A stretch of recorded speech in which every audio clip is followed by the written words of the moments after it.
দর্শক, আমার হাতে আছে Oppo Reno 6 Pro। এই ফোনটা কিছুতেই চার্জ হচ্ছে না।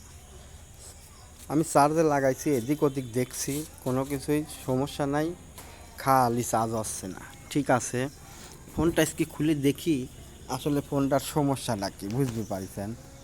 প্রথমেই সেটটা খুলে নিলাম, হিটমিট দিয়ে লজিক বোর্ডটাও তুলে নিলাম। দেখতেই পারছেন, খুবই সাবধানতার কাজ, কারণ টাইপ সি নিখুঁত না হলে হয় না। হট গান দিয়ে পোর্টটা তুলে ফেলালাম, দেখতেই পাচ্ছেন কত সুন্দরভাবে হিট দিয়ে পোর্টটা তুলে ফেলেছি। এখন এই জায়গায় ওয়াশ করতে হবে ক্যাপাসিটার কয়েল, এটাকে বলে ক্যাপাসিটার কয়েল। এক এক জায়গায় এক এক নাম, কিন্তু আমাদের এইখানে ক্যাপাসিটার কয়েল বললে চেনে। তাই আমি পোর্টের চার কোণা সুন্দরভাবে ক্যাপাসিটার কয়েল দিয়ে আগের রাং যেটুক ছিল সেটুক মুছে ফেলালাম। এখন আবার একটা নতুন নিয়ে নিলাম টাইপ সি, নতুন একটা পোর্ট নিলাম। দেখতেই পারছেন দর্শক, কত সুন্দরভাবে আমি টাইপ সি নতুন একটা পোর্ট ঝালাই দিচ্ছি। খুবই অস্থির হচ্ছে কাজটা, আপনারা খুব নিখুঁতভাবে করবেন। যারা নতুন তারাই দেখবেন, পুরাতন ভাইরা অবশ্যই সব কিছু পারে।